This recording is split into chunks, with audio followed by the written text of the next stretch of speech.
Be me, 35-year-old Kimberly. Work as a corporate sustainability consultant. Always prided myself on being emotionally intelligent and setting healthy boundaries. Believed I had mastered the art of maintaining genuine friendships with men without leading them on. Thought I was a model of how progressive relationships should work. Wake up Tuesday morning feeling particularly lonely after another failed dating app interaction. Decide to reach out to Benjamin, my go-to emotional support friend from college. We'd stayed close for over a decade. He was always there when I needed to vent about work or dating disasters. Pull out phone to text him about this absolutely insufferable client meeting I had yesterday. Wait, what? His contact is gone. Check WhatsApp. Blocked. Check Instagram. Blocked. Check Facebook. Blocked. What the actual hell, Benjamin? Okay, maybe his phone got hacked or something. Decide to reach out to Ezra instead. Ezra and I met at that environmental law conference 3 years ago. He's always been such a good listener, never tried to mansplain my problems away like other guys. Ezra would definitely want to hear about this promotion opportunity I'm considering. Pull up his contact, also gone. Check all social platforms. Completely blocked across everything. This is getting weird. Heart starting to race a little. Maybe it's some kind of coordinated cyber attack. Try to contact James from my hiking group. James who always made sure I had water on long trails. James who drove me to the airport at 5 a.m. last month without complaining. James who I could always count on for practical advice about apartment hunting or car troubles. Blocked everywhere. What is happening? Hands literally shaking now as I scroll through my contacts. Try Ryan from my old job. Ryan who always brought me coffee when he noticed I was stressed. Ryan who spent hours helping me prepare for my current position. Ryan who celebrated my victories like they were his own. Blocked. Try Sebastian from book club. Sebastian who always recommended exactly the books I needed to read. Sebastian who listened to me analyze every paragraph of my favorite novels. Blocked. This has to be some kind of mistake. Try calling Benjamin from my work phone. Number disconnected. Try Ezra's work email. Bounce back message about blocking my domain. What the fuck is going on? Decide to drive to Benjamin's apartment. We've been friends for 12 years. Surely this is all some misunderstanding.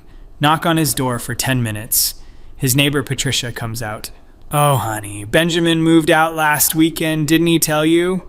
No, Patricia. He definitely did not tell me. Apparently, he took a job in Portland and didn't mention it to his supposed best friend. Drive by Ezra's usual coffee shop, where he works remotely most Wednesdays.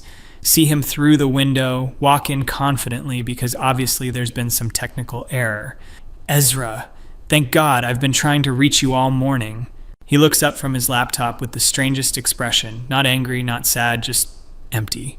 Kimberly, I asked you not to contact me anymore. When did you ask that? I never got any message. 3 weeks ago, when you told me about Trevor. Wait, what does Trevor have to do with anything? Trevor was just some guy I met at my cousin's wedding. Had a few good dates with him, decided he wasn't really my type. Shared that story with Ezra because that's what friends do. Tell each other about their dating lives. Ezra, I don't understand why you'd block me over me dating someone. I'm not blocking you over you dating someone, Kimberly. He closes his laptop slowly. I'm blocking you because you spent 45 minutes telling me how Trevor was everything you'd ever wanted in a man. You described him as brilliant, funny, emotionally available, and physically attractive. Then you said you weren't going to see him again because the chemistry just wasn't quite there. And then you asked me to help you draft a text, letting him down easy. Still not seeing the problem here. Ezra, that's what friends do for each other. I value your perspective on these things. Right, just like you valued my perspective when you told me about Nathan, and David before that, and Michael before that. He's packing up his laptop now. I spent 5 years listening to you describe your ideal man. Every single trait you listed, I have. Every single quality you said you were looking for, I've demonstrated. But you've never once considered me as anything more than your personal relationship counselor. Feel my face getting hot because this is so unfair. Ezra, I was always honest about us being friends. I never led you on. You're right. You were completely clear about that. He stands up and puts his bag over his shoulder. Which is exactly why I'm being completely clear now. I don't want to be friends anymore. Ezra, you can't just throw away years of friendship because you have feelings.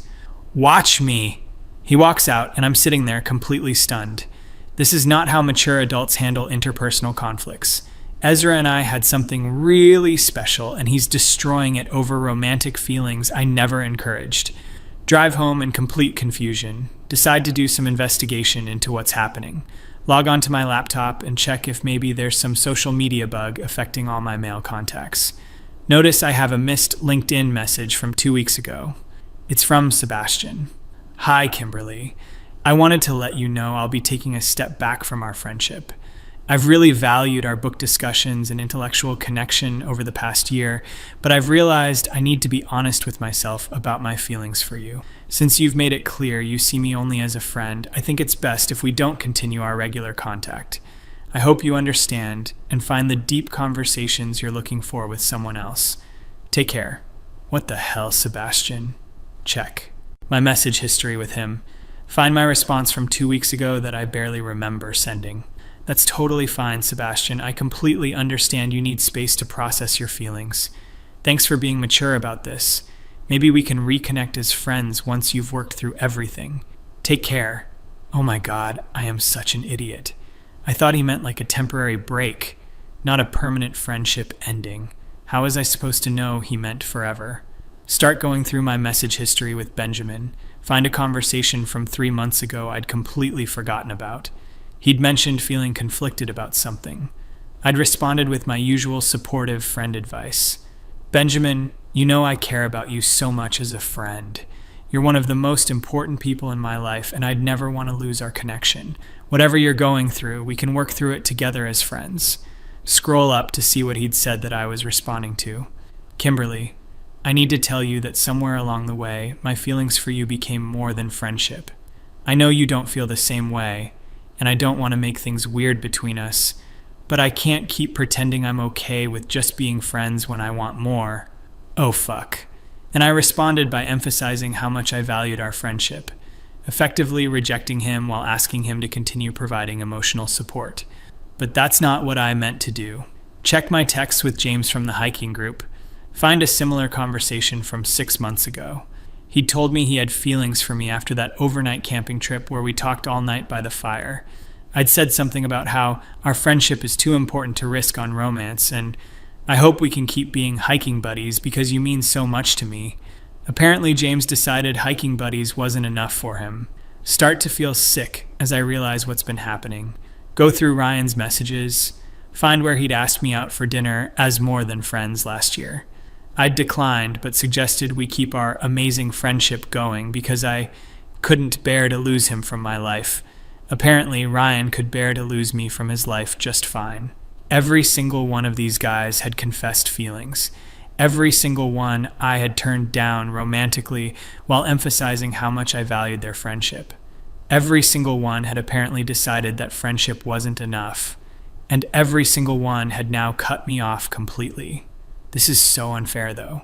I was honest with all of them. I never led anyone on romantically. I clearly communicated my boundaries. I valued their friendships genuinely. How is it my fault that they couldn't handle adult friendships with women? But now I'm looking at my phone and realizing something absolutely terrifying. Every single man I would normally turn to for emotional support is gone. Benjamin, who I told about work problems. Ezra, who helped me navigate family drama. Sebastian, who discussed books and philosophy with me. James, who gave practical life advice. Ryan, who was my voice of reason during dating disasters. Who am I going to text when I have a bad day? Who's going to help me move next month like Ryan promised? Who's going to recommend books when I finish my current reading list? Who's going to tell me I'm being reasonable when my boss is being unreasonable? Start scrolling through my female friends. Realize most of my close friendships are with women who are married with kids. Sarah hasn't responded to my last 3 texts because she's dealing with her toddler's sleep regression. Michelle is completely overwhelmed with her new baby. Andrea moved across the country for her husband's job. Jessica is going through her own divorce drama and can barely handle her own problems. The reality is hitting me that my deepest emotional connections were with these men. They were the ones who had time for long conversations. They were the ones who prioritized my problems and concerns. They were the ones who made me feel heard and supported and valued. And now they're all gone. Every single one blocked me simultaneously. Like they all got together and planned this. Wait, maybe they did get together and plan this. Check if any of them follow each other on social media. Ezra and Benjamin have mutual friends. James and Ryan work in similar industries. Sebastian knows Benjamin from that reading group I introduced them to. Oh God, what if they actually did coordinate this? What if they all compared notes about how I treated them? What if they realized they were all in the same boat, all providing emotional labor for a woman who would never see them as anything more than friends? But that's not fair. I wasn't using them. I genuinely cared about them as people. I appreciated their friendship. I never asked them to have romantic feelings for me. Try calling my sister Emma for perspective. Emma, something really weird is happening. All my guy friends have blocked me. Oh, honey, what did you do? Nothing. That's what's so confusing. I was always completely honest with all of them. Honest about what? Explained the whole situation about how they all had feelings and I maintained friendship boundaries. Kimberly, how long did you stay friends with them after they confessed feelings? I don't know. Months, years in some cases. Why does that matter? And during that time, did you still go to them for emotional support? Well, yeah, they were my friends. Long pause from Emma. Kimberly, put yourself in their shoes for a second. They told you they had romantic feelings. You said no to romance, but yes to continued friendship. Then you continued to treat them as your primary emotional supports. You kept going to them with your dating problems, work stress, family drama. You kept accepting their help, their time, their emotional energy, all while they knew you would never see them romantically. How long did you expect that to be sustainable? For them, Emma's questions are making me uncomfortable. Emma, friendship is supposed to be unconditional. If they were really my friends, they should have been able to handle my dating life. Kimberly, listen to yourself. You're saying that men should be able to handle being emotionally intimate with women who will never be romantically available to them. Yes, that's exactly what I'm saying. That's called emotional maturity. No, Kimberly, that's called emotional torture. Hang up on Emma because she's clearly not understanding the situation. Emma has been married to the same guy since college. She doesn't understand modern friendship dynamics. I know the difference between leading someone on and maintaining healthy boundaries. These men are just proving they never actually valued me as a person. They only saw me as a potential romantic conquest. But sitting alone in my apartment, I'm starting to feel the full weight of what's happened. No one to text about my day, no one who will listen to my work problems, no one to help me process my thoughts and feelings, no one who makes me feel intellectually stimulated, no one who makes me feel supported and valued. Try to work from home but keep getting distracted. Usually when I'm stressed, I'd text Benjamin random thoughts throughout the day, or call Ezra when I needed to talk through client problems, or message Sebastian about whatever book I'm reading. Now there's just silence. Realize I don't even know how to be alone with my thoughts anymore. For years, I've been externally processing everything through these friendships. Every emotion, every decision, every experience was shared and validated. Now it's just me and my own brain, and I don't know how to handle that. Try calling my mom, but she just wants to talk about why I'm not married yet. Kimberly, you're 35. Maybe it's time to be less picky. Mom, I'm not being picky. I just haven't found the right person. What about that nice young man, Benjamin, you always talk about? You two seemed perfect for each other. Explained that Benjamin and I were just friends, and now he's moved to Portland. Moved to Portland? Kimberly, did you know he had feelings for you? How did you know that? Oh, honey, every time you talked about Benjamin, it was obvious he was in love with you. He was a friend, Mom. And you never considered him romantically because... Can't actually articulate why I never considered Benjamin romantically. He was intelligent, kind, funny, attractive, emotionally available, literally everything I claim to want in a partner. But somehow the romantic spark just wasn't there for me. Hang up feeling even more confused. Maybe I do have impossibly high standards. Maybe I've been rejecting perfectly good men for arbitrary reasons. But you can't force romantic feelings that aren't there, right? Spend the evening trying to distract myself with Netflix. Keep reaching for my phone to share funny observations with someone. Keep starting to type messages and then remembering there's no one to send them to. This is the loneliest I've felt in years. Wake up Wednesday with a brilliant idea. I'll reach out to one of them through a mutual friend. Surely once they understand that I genuinely valued their friendship, they'll be willing to talk. Message Benjamin's friend Todd, who I met a few times. Hey Todd, I'm trying to get in touch with Benjamin, but I think there's some technical issue with his phone. Could you pass along my number and ask him to call me? Todd responds an hour later. Kimberly, Benjamin asked me to tell you that he's not interested in reconnecting. He's doing well in Portland and wants to keep moving forward. But Todd, we were friends for 12 years. Surely we can work through whatever misunderstanding happened. It's not a misunderstanding, Kimberly. He knows exactly what happened and he's made his choice. This is absolutely insane. Benjamin and I had something really special. We understood each other in ways that most people never experience. We could talk for hours about anything and everything, and he's throwing all of that away because I didn't want to date him. Try reaching Sebastian through his book club friends. Get basically the same response. Apparently, Sebastian told everyone he needed to focus on building relationships with people who could reciprocate his feelings. What does that even mean? I reciprocated his friendship feelings perfectly fine. Try reaching out to Ezra's colleague who I met at a work event. Get an even more direct response. Kimberly, Ezra asked me to tell you that he's not playing the Friendzone game anymore. Those were his exact words, the Friendzone game. Like I was playing some kind of manipulative game. I was never manipulating anyone. But the phrase keeps echoing in my mind. Ezra said he wasn't playing the Friendzone game anymore. What if all these men have been talking to each other? What if there's some kind of movement where men are deciding not to be friends with women who won't date them? Do some research online about men refusing friendship after romantic rejection. Find all these articles and forum posts about men going their own way and refusing to provide free emotional labor to women. This is so gross and misogynistic. The idea that friendship is only valuable if it might lead to sex.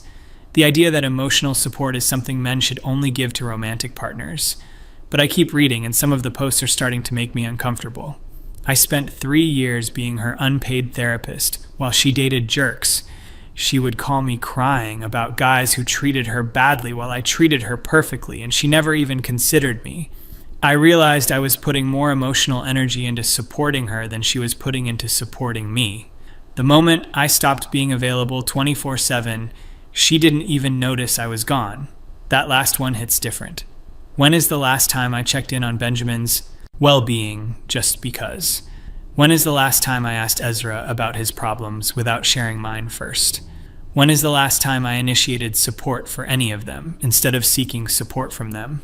Realize with growing horror that most of our conversations started with my problems, my work stress, my dating disasters, my family drama, my apartment issues. They would listen and offer advice and comfort, and then the conversation would usually end. I didn't typically ask follow-up questions about their lives, start going through old text conversations with fresh eyes, message after message of me venting about problems, messages of them offering thoughtful responses and solutions, messages of me thanking them and then disappearing until the next crisis. Very few messages of me asking how they were doing. Find a conversation from last year where Benjamin mentioned he was stressed about his job situation. My response was basically, "Oh, that sucks. Anyway, here's this weird thing that happened to me today." I completely changed the subject to myself. How did I not notice this pattern? Find a conversation where Ezra mentioned he was feeling lonely. My response was, "I totally understand. Dating is so hard these days." Speaking of which, this guy from Bumble, I turned his vulnerability into a launching pad for my own dating stories. What the hell is wrong with me? Start feeling genuinely sick as I realize how one-sided these friendships actually were. I thought I was maintaining healthy boundaries. But really, I was maintaining relationships where I received emotional support and gave very little back. I was treating them like unpaid therapists, not like true friends. But I genuinely cared about them. I would have been there for them if they had really needed me. They never explicitly asked for more support from me. How was I supposed to know they needed more reciprocity? Except they did ask in subtle ways. Benjamin mentioning his job stress, Ezra mentioning his loneliness, Sebastian sharing his struggles with his writing, Ryan talking about his difficult family situation, Ames mentioning his financial worries, and I either changed the subject or gave brief sympathy before refocusing on myself. Try to think of a single time I called one of them just to check in on their well-being, or texted asking how their day was without having my own agenda, or offered to help them with something without being asked, coming up completely blank. The horrible truth is starting to sink in. I wasn't actually their friend. I was someone who took their friendship while giving minimal friendship in return. I was so focused on maintaining romantic boundaries that I failed to maintain friendship reciprocity. But even realizing this, I still don't think they handled it correctly. If they felt unappreciated or unsupported, they should have communicated that, instead of just disappearing without explanation. Mature adults talk through relationship issues. Decide to write a heartfelt email to Benjamin explaining my realization. Spend 2 hours crafting the perfect message acknowledging my mistakes.